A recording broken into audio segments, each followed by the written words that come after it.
نبوت کے دعوے دار ہو۔ تو اس نے کہا کیا میں نبی نہیں ہوں؟ کہتا نہیں۔ کہتے اس کے جسم کا ایک ٹکڑا کاٹ دو۔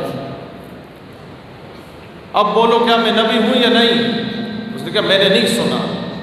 تم جھوٹے ہو، تم مکار ہو۔ کہتے جسم کا دوسرا ٹکڑا کاٹ دو، پھر وہی سوال پوچھو کہ کیا مجھے نبی مانتے ہو یا نہیں؟ اس نے کہا نہیں، تم جھوٹے ہو، تم مکار ہو۔ جسم کا تیسرا ٹکڑا کاٹ دو، وہی سوال، وہی جواب، کرتے کرتے انہیں شہید کر دیا گیا۔ تو کسی نے جب آ کے یہ بات رسول اللہ صلی اللہ علیہ وآلہ وسلم کے سامنے جب یہ بات ہوئی، اور اس کے بعد جب یہ بات جا کے کہی سیدہ ام عمارہ کو، اور کسی نے یہ کہہ دیا کہ محمد عربی کی وجہ سے تمہارا بیٹا شہید ہو گیا، تو اس ماں کا جواب کیا تھا؟ اس نے جواب دیا واللہ میں نے اسی دن کے لیے اپنے بیٹے کو جنم دیا تھا۔ آج اپنے بچوں کی تربیت اس انداز میں کریں دوستان ذی وقار۔ 1857 کی جنگ آزادی کے بعد جب مسلمان کھائیاں بیلچے لے کے انگریزوں کی چوکیوں پہ حملہ کر رہے تھے، تو اس وقت مسلمانوں کے دلوں سے عشق مصطفیٰ کی تڑپ کو نکالنے کے لیے، مسلمانوں کے دلوں سے، ان کی روحوں سے جذبہ جہاد کو نکالنے کے لیے مرزا قادیانی کو لانچ کیا گیا تھا۔ وہ کہتا ہے کہ اس کے نام سے جو کتابیں منسوب ہیں وہ 84 سے 90 کے درمیان ہیں، لیکن دوستان ذی وقار مرزا قادیانی کے مطابق صرف جہاد کے نیریٹو پہ، جہاد کے مخالف، جہاد کی نفی میں اس نے اتنی کتابیں لکھی ہیں کہ کہتا ہے کئی لائبریریاں بھری جا سکتی ہیں، اور وہ کتابیں اس کے نام سے شائع نہیں ہوئیں، وہ مختلف مکاتب فکر کے لوگوں کے نام پہ شائع کی گئیں اور مختلف مدارس میں بھیجی گئیں، مختلف تعلیمی اداروں میں بھیجی گئیں۔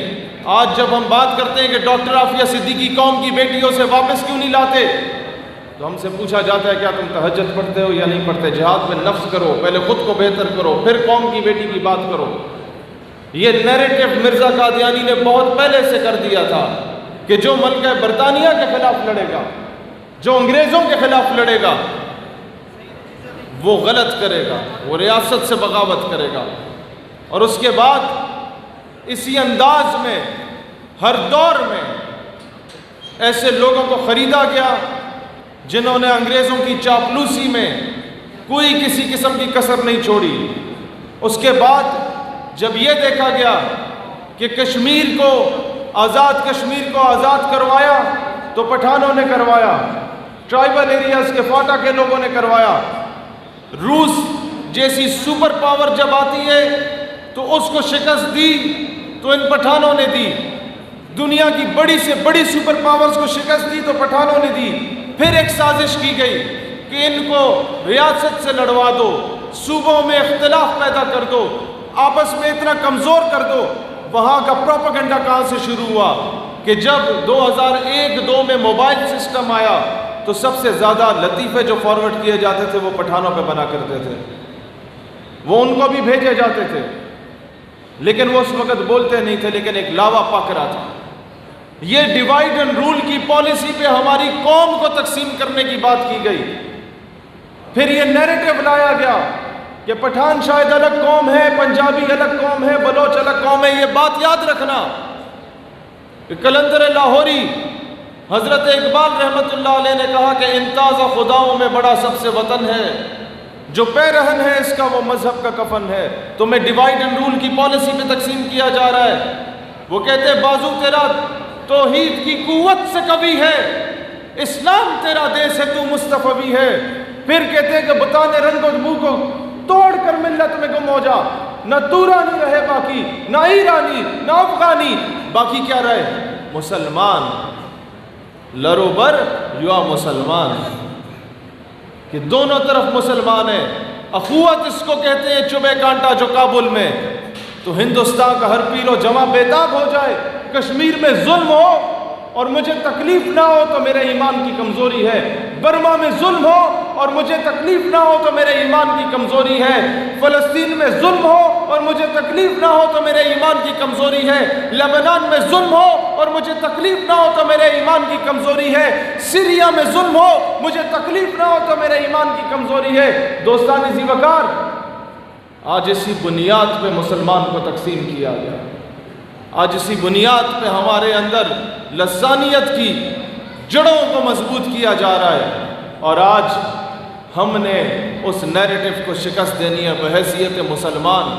بحیثیت پاکستانی۔ آپ وہ واحد ریاست ہے جو امت مسلمہ میں ایٹمی قوت رکھتی ہے۔ یہ دن تھا ڈاکٹر عبدالقدیر خان کے کارنامے کا کہ آپ لوگ دنیا کو چپنے لگ گئے ہیں، اور پھر جنرل حمید گل رحمۃ اللہ علیہ کی وہ بات بھی درست ثابت ہوئی کہ بیٹا، مورخ یہ لکھتا ہے کہ پاکستان نے امریکہ کی مدد سے روس کو شکست دی، لیکن دوبارہ میں رہوں یا نہ رہوں، تم لوگ یہ یاد رکھنا کہ مورخ یہ لکھنے پہ مجبور ہو جائے گا کہ پاکستان نے امریکہ کی مدد سے امریکہ کو شکست دی، اور آپ لوگ وہ خوش نصیب لوگ ہو۔ میں یہی بات ہر جگہ پہ پنجاب میں کہتا ہوں کہ تمہیں یہاں پہ کوئی پٹھان ریڈی لگانے والا نظر آئے، مزدور نظر آئے، بزنس مین نظر آئے، اس کو سینے سے لگاؤ، تب جا کے پاکستان ایک ہوگا، مستحکم ہوگا۔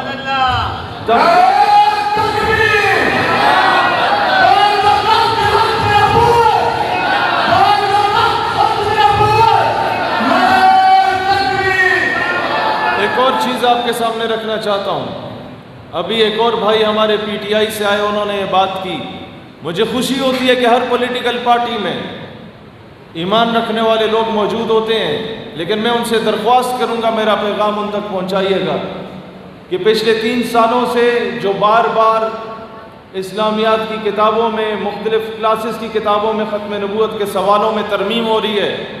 جب ہم شور مچاتے ہیں ترمیم تو ختم ہو جاتی ہے، ٹھیک ہے مان لیا، لیکن جو کمیٹی بٹھائی جاتی ہے، جو یہ فیصلہ کرتی ہے کہ اس میں کون کون لوگ ملوث تھے، آج تک اس کمیٹی کا جو سلوشن ہے، اس کمیٹی کا جو انہوں نے تلاش کیا تھا کہ کون کون لوگ ملوث ہیں، وہ فیصلہ سامنے نہیں آیا۔ آج تک ان لوگوں کو کیفر کردار تک پہنچایا نہیں گیا۔ یہ لوگ اپنا مذہب سامنے نہیں لاتے، اپنا یہ فتنہ قادیانیت کا سامنے نہیں لاتے، یہ مختلف ناموں سے، مختلف مسالک کے ناموں سے سسٹم کے اندر گھسے ہوئے ہیں۔ دوستان ذی وقار، یہودی اتنی بڑی آپ کے خلاف سازش نہیں کر سکتا کہ وہ بتاتا ہے کہ میں یہودی ہوں، میں تمہارا دشمن ہوں۔ ہندو نہیں کر سکتا، وہ بتاتا ہے کہ میرا مذہب اور ہے، میرا عقیدہ اور ہے۔ سکھ نہیں کر سکتا، وہ بتاتا ہے کہ میرا عقیدہ اور ہے، میرا مذہب اور ہے۔ یہ آپ کی آئیڈینٹی کو سنیچ کر چکے ہیں، آپ سے چھین چکے ہیں تمہاری شناخت کو مسلمانوں تم سے۔ یہ تمہارے ہی لبادہ اوڑھ کے، یہ قادیانی تمہارے ہی جیسے نام رکھ کے، تمہارے ہی جیسی عبادت گاہیں بنا کے سسٹم میں گھس چکے ہیں۔ اور آج اگر امریکہ کو سب سے زیادہ شکایتیں کوئی لگا رہے ہیں تو یہی لوگ لگا رہے ہیں۔ پنجاب کے ایک شہر سے ایک چاچا شکور تھا، چشمے بیچنے والا، اس کو جس طریقے سے رہا کروایا گیا، اور پھر سلمان تاثیر کا بیٹا اس کو ڈونلڈ ٹرمپ کے آگے لے کے گیا، اور ڈونلڈ ٹرمپ کے آگے 295C کے خلاف جب باتیں کی گئی اور یہ کہا گیا کہ قادیانیوں کے خلاف سازش ہو رہی ہے پاکستان میں، سرکاری سطح پر ایک قسم کا پاکستان کے خلاف سازش، سرکار کے خلاف سازش ہوئی۔ دوستان ذی وقار، سوال یہ پیدا ہوتا ہے کہ ہمارے تو ملک کا یہ سب ہلالی پرچم ہم گھر میں بھی لگا کے پھرتے ہیں، اسے تعویذ سمجھتے ہیں کہ اس کی نسبت میرے آقا کے گنبد خضرا سے ہے، لیکن پھر بھی ہم آہ بھی کرتے ہیں تو ہو جاتے ہیں بدنام، وہ قتل بھی کرتے ہیں تو چرچا نہیں ہوتا۔ آج تک غداری کا لیبل ایسے لوگوں پہ کیوں نہیں لگا جنہوں نے اس ملک کے آئین کو، اس ملک کے قانون کو، آرٹیکل 295C کو اور ملک کی عزت کو عالمی منڈی میں جا کے فروخت کیا؟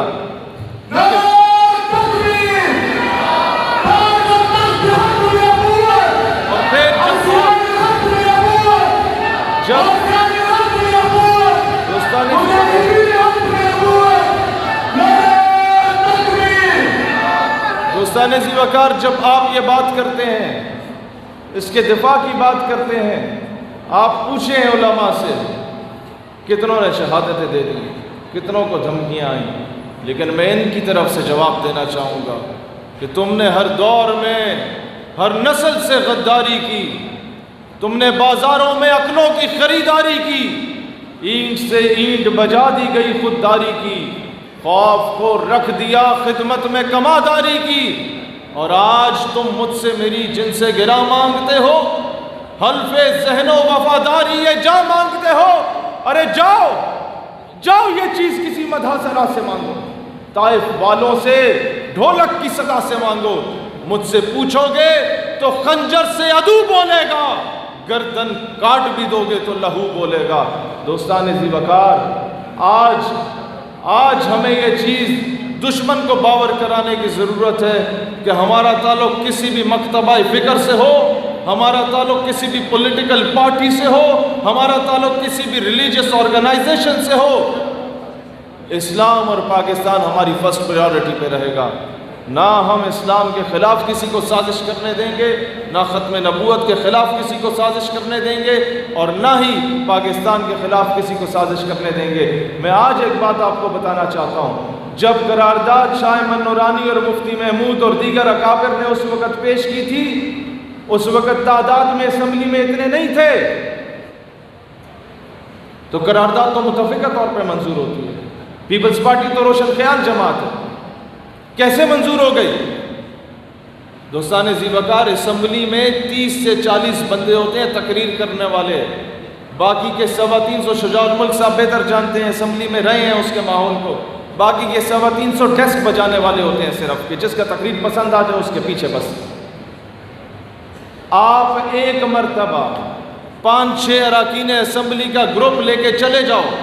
کسی ایک سردار کے پاس، نواب کے پاس، وڈیرے کے پاس، کسی ایم این اے کے پاس، کہ جناب یہ معاملہ میری ذات کا معاملہ نہیں ہے، یہ معاملہ میرے خاندان کا معاملہ نہیں ہے، یہ معاملہ میرے آقا علیہ السلام کی ناموس رسالت و ختم نبوت کا معاملہ ہے، آپ نے فلاں فلاں قرارداد لانی ہے، آپ میری بات پہ یقین کریں، اس کا تعلق جس مرضی سیاسی جماعت سے ہو، اس کے لیے بھٹو، نواز شریف، عمران خان بعد میں ہوگا، حضور کی ختم نبوت پہلے ہوگی، وہ آپ کا ساتھ دے گا، صرف ہم نے وہاں تک چل کے جانے کی دیر ہے۔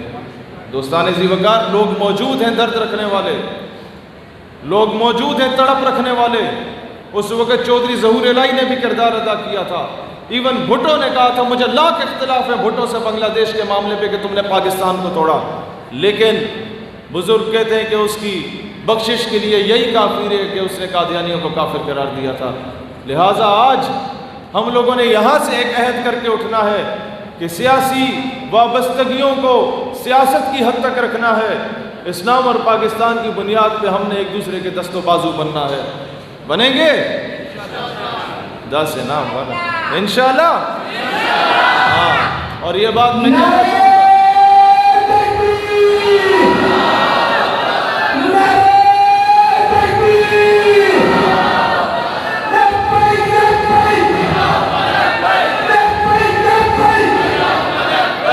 دوستان ذی وقار، میں اکثر انٹرنیشنل میڈیا سے یہ مخاطب ہو کے کہتا تھا کہ every false narrative has a counter narrative,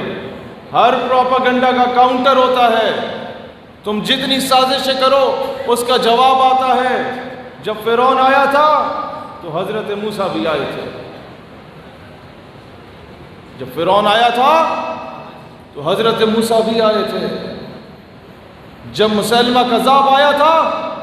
تو صدیق اکبر بھی آئے تھے، جب مرحب آیا تھا تو حیدر کرار بھی آئے تھے، جب راجپال آیا تھا تو غازی علم الدین بھی آیا تھا، جب سلمان تاثیر آیا تھا تو ممتاز قادری بھی آیا تھا، جب پشاور کی ہائی کورٹ میں کوئی ملعون آیا تھا تو غازی فیصل بھی آیا تھا، جب امریکہ آیا تھا تو ملا عمر بھی آیا تھا۔ دوستان،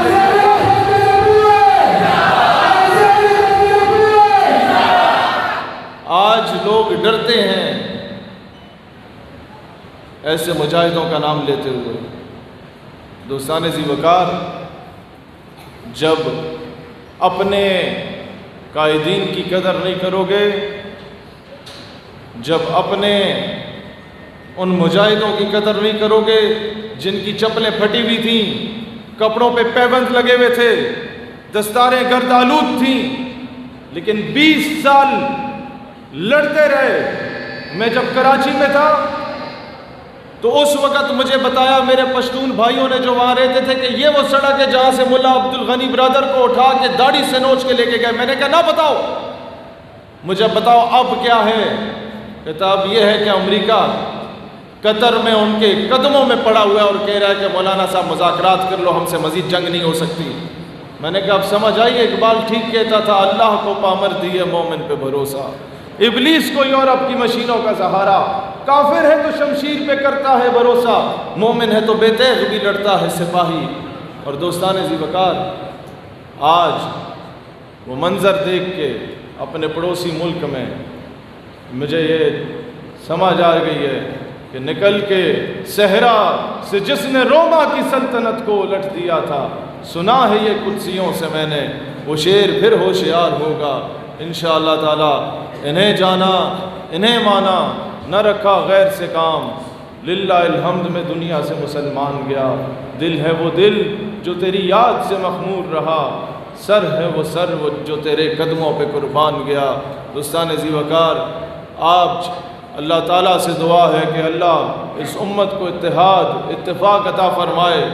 اور اللہ تعالیٰ اس پاکستان کو عالم اسلام کی بھی اور پوری دنیا کے لیے سپر پاور بنائے کہ دنیا کے جس ملک میں مسلمانوں کے ساتھ ظلم ہو، اگر کوئی پہلا دستہ جائے مسلمانوں کی بقا کے لیے تو وہ پاکستان جائے۔ اللہ تعالیٰ اس ملک کو قائد اعظم کا وہ پاکستان بنائے جو وہ اسلامی جمہوریہ پاکستان سے دیکھنا چاہتے تھے، لیکن جدی پشتی وہ نواب وڈیرے انگریزوں کے کتے نہلانے والے ہمارے اوپر قابض رہے۔ اللہ تعالیٰ وہ خواب شرمندہ تعبیر کرے حضرت اقبال رحمۃ اللہ علیہ کا، اور پاکستان حقیقی معنوں میں ایک آزاد، ایک خود مختار ریاست بنے جو اپنے فیصلے خود کرے، جو امریکہ کی آنکھوں میں آنکھیں ڈال کے بات کرنے کے قابل ہو جائے، اور انشاءاللہ ہم قابل ہوں گے۔ پاکستان زندہ باد، تاسو ٹولو زندہ باد، جزاک اللہ خیر۔